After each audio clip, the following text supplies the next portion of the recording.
Android games are coming to Windows 11 next year. What does this mean for MCOC? Opinion polls are out for Summoner's Choice 2022 candidate. Will we see Summoner's Choice champions from last time in the game? Kabam Miike responds to this. And does the gifting event ruin the competitive elements of the game? And has it gone too far, as many have said about its spending habits? Yes, hello everybody, welcome back to the Marvel Contest of Champions news show for Wednesday. How you all doing? We've got a lot of spicy topics to go over in this video, lots of deep dives as well. Make sure to hit the like button and subscribe with post notifications on all, because we've got a lot of fun content coming out this week. Em's back on the channel opening crystals. We've got the 6-star featured crystal opening Christmas Day. We've got a load of kind of like deep dives and fun content, as well as a really cool top 5 assisting champions video dropping later on today. But before going anywhere, I've got to give a massive thanks to those who support the channel as a YouTube member. You're on screen now, as well as Patreons. Thanks very much for keeping the love and support throughout the years. And also those that support on twitch.tv/RichTheMan live. If you've got an Amazon Prime account and want to give a free Twitch sub, so it's basically like, you know, free support to a creator, and you can do by going to the link in the description, and I'll see you later on. And as well, those who give tier 1 subs, tier 2 subs, bits, donations, thank you so much for the support. See you later on in the live stream. Now you might be thinking to yourself, what's this, Rich? This is Kraven by a Fireplace. Yeah, Marvel Contest Champions have released a 10-hour video of Kraven just by the fireplace. It's the Christmas thing that you could put in the background, you know, just have it on a TV screen whilst you're having your Christmas dinner, because people do that, don't they? People aren't weird. I'm weird, so I'll probably do it. In any case, enough of the fun. Let's talk about serious stuff, and that is what's happening with this Windows 11 Google App Store on Windows thing. If you're not familiar with any of this, then The Verge has got an article on this, which I'll put a link to in the description. But yeah, just to read it out, starting in 2022, players will be able to experience their favourite Google Play games on more devices, seamlessly switching between a phone, tablet, Chromebook, and soon Windows PC. And this means that they haven't done any partnerships with Microsoft, BlueStacks, or others. You know, there's plenty of the LD Player, plenty of reliable different types of emulators. So again, like, what does this mean for MCOC? Because you're not allowed to play on third-party software.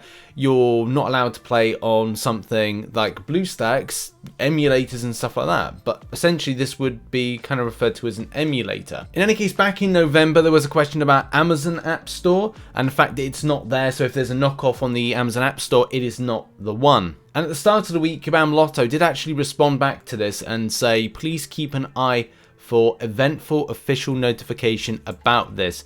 So there's going to be eventually a notification to say, you know, what is happening with MCOC. I personally feel like it won't be made available for something like this unless there's something of a swipe screen technology associated with it. But you never know. But let's face it, over the last several years, it's just been a case that if there was something like an emulator, or something that you had a control pad set up that you could use a controller with, then there's no support for this particular device. And as well, the operating, as I said here, like, you know, device or operating system requirement could be something that hangs in the balance whether or not Kabam could produce something of for this, because at times they've said, like, you know, we can only really do this for, you know, Google Play Store. It would create the app to put on the Google Play Store, and the same thing with iOS with the iTunes Store or App Store. So it would be very, very difficult to kind of have something where then Kabam have to roll out an operating system for that. It's like saying, okay, well, you've got to roll out something of the game being produced for console at the same time, and that would require a different team and would be more trouble than it's worth. But we'll have to see if there's more down the line that's going to be announced with this. Now, as a lot of you know, yesterday I put out a video about Summoner's Choice 2022, and the fact that it kind of feels like we got too many good choices, and how I kind of predicted that the way that the voting will probably go will evidently end up with Quicksilver and Beta Ray Bill being the last 2 characters. Now, where does that lie with other players and their vote process? By the way, vote for who you want. It's not a case of, like, I'm saying vote for these 2. It's a case of I can normally see where the popular vote is going from just trends and, you know, players' wishes. But a thing intrigued me as to, like, where players were going to be voting. Now, in the Reddit poll, when I checked this first off and I voted on it, there was Beta Ray Bill was actually leading for a time based on 473 votes. As I said, it doesn't really kind of mean that this is how it's going to go. It's just a case of like people that use this, like Reddit or the forums, which again is the other thing, is looking at where the unofficial vote would kind of come in. And with Beta Ray Bill getting 22%, versus Quicksilver's 34%, 65 votes versus 41 votes. So you can see, and I kind of feel like that's where everything is going to be tight with any kind of voting scheme. And as I kind of predicted as well, like all the characters like Agatha Harkness would kind of like slightly edge it, only by slight against Baron Zemo. Either way, the voting is going to be fun, and something again to stress, this is not how people normally would vote. We've seen this before. We've seen forum post votes, we've seen Reddit polls, and most, if not all the time, there's been someone else that wins. Look at the guillotine situation. You know, everyone thought the guillotine wasn't gonna win the buff vote for the champion, the Summoner's Choice buff vote, and look who won. It was her over Ant-Man. So hey, none of this can you know, come out correct to what you kind of feel, but you know, Quicksilver has been one of those characters I think a lot of players have wanted, so new mechanics in the game as well, just as long as he's done good. But in any case, part 2 to this is what about the old champions or old characters that could be champions? Okoye, Blue Marvel, Omega Sentinel, Ironheart, Morbius, Dazzler, Morgan Le Fay. What's happening to those? I still think these champions are going to be coming into the game in some capacity, especially if you look at the puzzle and look at the way that the state of the battle realm puzzle is kind of situated. You've got like synergies with Nimrod as well as so many others that look like, hey, this is going to be part here. I even do believe, because Ironheart is actually in the Wakanda Forever film, so the sequel to Black Panther, it's more than likely that we will see Ironheart in next year in any case. But hey, what has Kabam got to say on the matter? Kabam Mike says the important thing to remember here is that losing the vote does not mean the champion will not be added. We chose champions that we just didn't have plans in 2021 to add to the list, and did not keep champions out of our plans for the sake of adding them to the vote. So in this case of the 2022 vote, these are champions that we did not have plans for either. I know it's disheartening to see that 2 or more of your favourites on the vote, knowing that at least one of them won't make it into 2022, but to be fair, it means that if they weren't a part of the vote, then none of them would have made it in next year. So what indeed are the chances of Okoye and Ironheart coming in for November? More than likely a thing.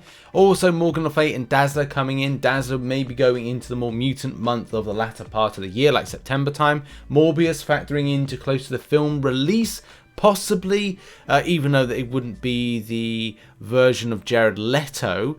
But you never know what could be struck as a bargain, especially Sony and Marvel seem to be working a bit more better with each other. And yeah, Omega Sentinel synergies, Blue Marvel, of course, great character, and yeah, all could be entered into the game at some point this year, fingers crossed. It just is a bit disheartening to see like certain characters which you kind of think, well, they fit to actually come in, either like last year or the year before, like Baron Zemo, Spider-Woman, and yeah, if like one doesn't win, even like Agatha Harkness, which after the release of WandaVision, a lot of people are very hyped on the character, including myself. It was Agatha all along. But yeah, the idea that we may not be getting Quicksilver and might not be getting Beta Ray Bill for another year if the vote doesn't go well, is, like I said, it's very disheartening, but at least allows us to be not strung on, because that's kind of a weird way of saying it, but kind of like invested into the future of the game, because they will have characters that are cool. Just need to put in Adam Warlock, and yeah, lovely. And now we've got to turn our attention to the gifting event, which kind of think it's in full swing at the moment. What's the problem with it? And it's mainly to do with the rewards and certain elements of what's in the greater gifting crystal. I've got to be honest, like approaching this particular story is a bit of a tricky one, because there's lots of different opinions out there and it's very mixed. So I know that Brian put out a video a couple days ago about the fact of like his feelings towards the event and what it kind of does as an anti-competitive reward system for rank, and you know the financial implications that are, you know, whales gonna whale. In a nutshell, the point's being made that is this a case that with the rich getting richer, the whales whaling, and how that kind of bridges a gap more between those that are free to play and those that spend, especially getting the top ranks, and as well how that kind of impacts the competitive elements of things like AQ, AW, and the further progression of rosters. So there's a lot of variables and a lot of things that players are feeling, especially from those that are free to play and those that are spending to a degree, but mainly with how free-to-play players feel about the way that there's so much of a divide, especially with those rank rewards, which, look, if you don't spend, you ain't going to get an opportunity to get up higher with those things like rank 4 gems for 6 stars. Also, you're probably wondering about this. This is from South Park. If you haven't seen this episode or my Twitter video, then what are you doing with your life? South Park's amazing. Freemium is Latin for not really. It's a great episode of that when the president of Canada, funnily enough, is explaining about freemium games and how they get people in US hooked. So it's pretty funny. For me personally, I've never really been interested in the competitive elements of the game from like a top end perspective, especially when it comes to gifting. I won't overly spend. I will spend a little bit, but I won't spend in any shape or form close to some of the stuff that some of the top like 1 to 5% of people that are able to do. And that's just the thing, isn't it? Like, what is this event to people? To me personally, it's a bit of fun. I don't take it as seriously as maybe some of the other, I wouldn't say content creators, because I don't think a lot of content creators are taking it seriously. It's a bit of fun. This is where I hope people's energy, where they don't like the way the gifting event is inflating those that are spenders, have the same energy when it comes to relics. Because relics will do exactly the same, except for they'll help out those that are free to play and just good at the game or skilled and able to get through stuff. Because relics will come into the solo competitive mode initially. So it means that if you're not good, or you don't play well, and you don't have the skills, and say you've got problems with your connection and problems with the game, then hey, you probably won't be able to get relics. Yeah, it's only in future kind of elements of the game, before slowly being rolled out as rewards across modes of the game, that you'll be able to get them. And relics will be giving you advantages in things. So will they cause damage to stuff like Alliance Wars and Alliance Quests, the same way that the gifting event will do as well to these elements, especially at a top level? So there's lots of other things going on at the same time. It's not just about gifting being a big problem, there's also other stuff to consider as well. God help us when relics come in. Final thing I want to say on this kind of like gifting malark and the way that people are kind of, you know, feeling towards it. It's like, I get it. It does ruin the elements of competitive nature for the game, but Kabam have been doing that for years. The way that, you know, 6 stars were entered into the game back a while ago.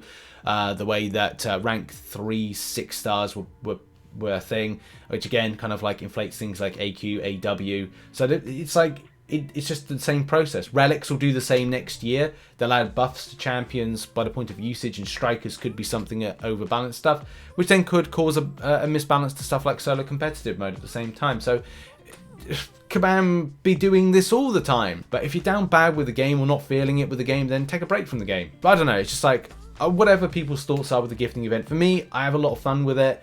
And I like the idea of, like, you know, trading with people and seeing what I get from GGCs, but it's all RNG, baby. And thoughts in the comment section about it. How are you feeling about it? Could you care less? What are your thoughts? And now we must end on Warlock and Black Widow. Clairvoyant. They're coming into the arena. What are my predictions? So I am going with a 75 mil for 6-star Warlock. I'm going with a 35 mil for 5-star Warlock. And I just kind of feel that's just based on grind habits, and it's over the Christmas period. It may be a case that that's inflated a lot more because of, you know, people's interest in arena grinding. May not be though for the Christmas period, but people do be wanting those units, so they may be pushing milestones. Black Widow Clairvoyant though, in the basic, are going with 50 mil. Again, I think that's kind of like a fair thing. I don't think it's going to be massive, but I do think that players might want to go and pick her up. And as well as a 5-star, I think you can pick up a cheeky one for 22 mil.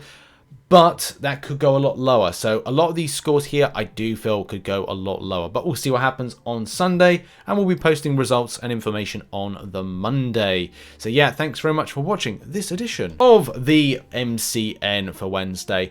I'll see you later on for some more content. And it's going to be a really cool video. I put a lot of effort into it. And I hope people are interested in it and find it fun and fascinating. And I'll see you tomorrow for lots of spicy content too. Bye-bye, everybody.